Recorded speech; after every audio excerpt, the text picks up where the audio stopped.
다음 달 23일에 있을 전당대회 경선 규칙을 국민의힘이 확정하면서 당권 열기도 서서히 달아오르고 있습니다. 관련한 영상 먼저 보고 오시겠습니다. 정치의 전장이 국회 중심이다 보니까 원내당대표의 경우에는 좀 그런 부분에 있어서 여러 가지 또 어려움이 있지 않을까 이런 생각을 해요. 한동훈 전 비대위원장 나오는 건 바람직하다고 보십니까? 아니면 바람직하지 않다고 보십니까? 예. 사실 지난 총선 때 뭐 어떻게 됐든 지휘봉을 잡은 분 아니겠습니까? 예. 그러니까 책임이 있죠. 예. 책임이 없다고 볼 수는 없습니다. 웃기는 각본이지요. 본인이 하기 싫으면 관두면 되는 거 아닙니까?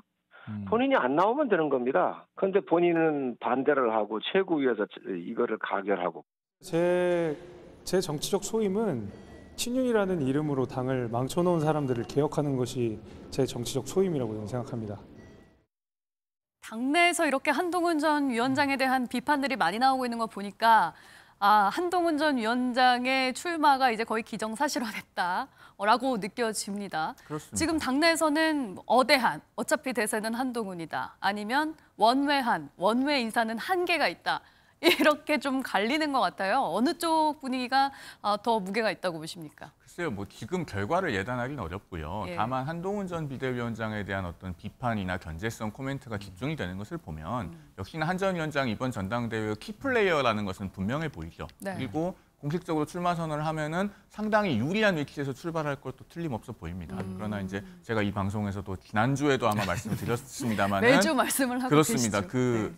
한동훈 전 비대위원장 같은 경우에는 만약에 당대표가 되면 네. 되고 난 뒤에 과제가 더 어렵다라고 하는 것을 말씀을 드렸고요. 예. 아까 조금 전에 이제 원외가 당대표가 되는 것이 적합하느냐에 관한 언급도 있었는데 원론적으로는 맞는 말씀이에요. 네. 현역 의원이 그 당의 수장이 되는 것이 바람직하죠. 당의 통일성 있는 운영을 위해서는. 그런데 지금 국민의힘의 상황은 원내 의석이 108석밖에 안 되지 않습니까? 그래서 예. 추경호 원내대표도 사실은 원내 전략에서 많은 어려움을 겪고 있고 네. 그 108석의 의석으로 할 수 있는 것이 대단히 제한적이에요. 네. 그래서 현역 국회의원이 당대표를 맡는다고 해서 꼭 그 어드밴티지가 유의미하게 있는가 저는 그것에 대해서는 좀 의문이 있다는 생각입니다.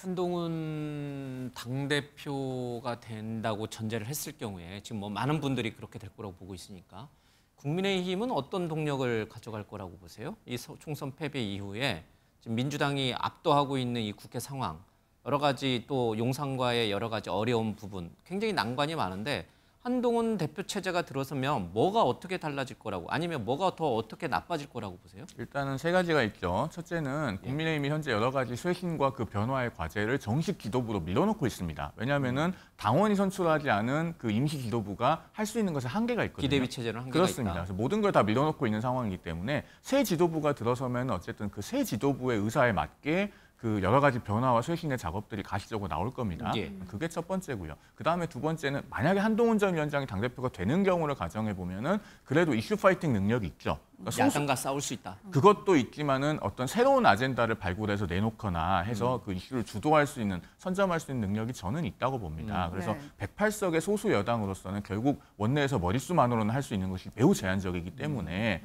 새로운 아젠다를 발굴해서 내놓고 그걸 국민들로부터 공감을 얻어야 되거든요. 예. 네. 그런 것들을 한동훈 전 위원장의 스타일로 봤을 때는 상당히 발빠르게 할 수 있지 않을까 그런 점이 있고요. 그다음에 세 번째는 이것은 물론 한동훈 전 위원장이 실제로 당대표가 된다면은 어떻게 할지 지켜봐야 되는 부분입니다만 그래도 차기 대권 주자로서 일정하게 호명을 받는 사람이 당의 수장이 되면 예. 그래도 어느 정도의 구심력이 잡힐 걸로 보여요. 지금은 그 당내에서 그런 구심력이 형성되어 있지는 않은 상태거든요. 그러면은 좀 더 질서정연한 여당의 모습을 보여줄 수 있지 않을까. 저는 그렇게 생각합니다. 반대로 뭐가 더 나빠질까요? 뭐가 우려스러울까요?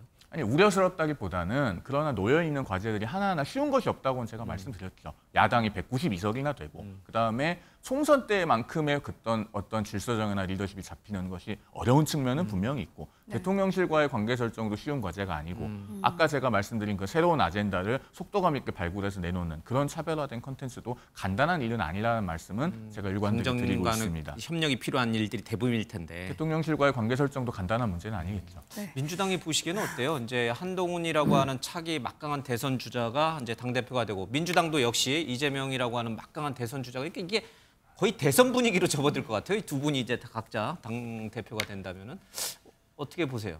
네, 우선 한동훈 전 위원장의 대표 출마는 책임 정치에 좀 반하는 것이다. 반한다는 얘기는 반한다. 위배된다. 예.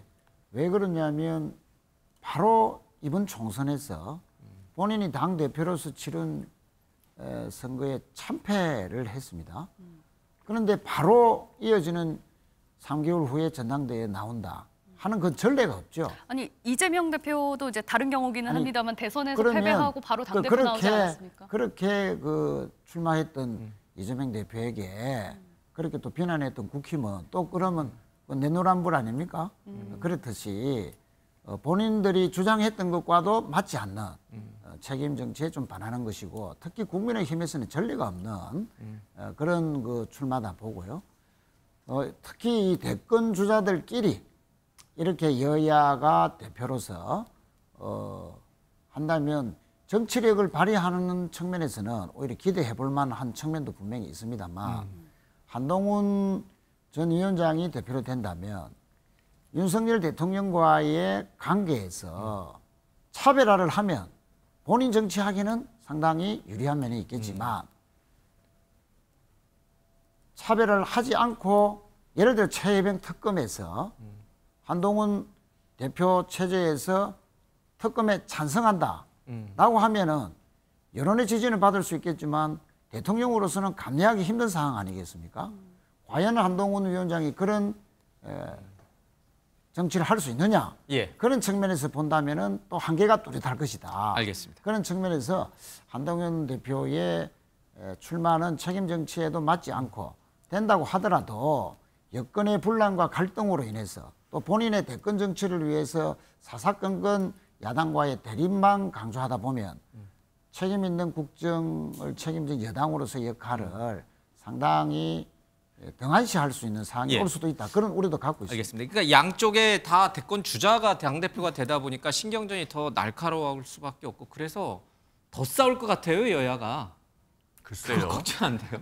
오히려 더 통하려나? 아니 이재명 대표는 일단 일주일에 뭐 서너 번씩 재판을 계속 받으러 다니셔야 되기 때문에 예. 싸울 시간이 있을까 싶습니다. 그리고 조금 전에 그 설례 말씀하셔서 제가 잠깐만 말씀드리면 시간이 다 돼서 짧게. 예, 홍준표 대표도 2017년에 대선 패배 후 한 달 만에 복귀를 했고 그다음에 이재명 대표도 뭐 몇 달 되지 않아서 당대표 다시 나오지 않습니까? 점점 그렇게 복귀가 빨라지는 것이 트렌드가 되고 있습니다. 트렌드 따르는 것이다. 예. 좋지 않은 트렌드는 안 닮는 것이 좋습니다. 예, 그러니까 우리 정치에서 뭔가 좀 자숙의 시간이라는 용어 단어는 이제 좀 사라지는 것 같아요. 예, 네. 어쨌든 당원들이 평가할 일이고 또 국민이 평가할 일이니까 좀 보죠. 네, 오늘 준비한 뉴스와이드는 여기까지입니다. 시청해주신 여러분 고맙습니다.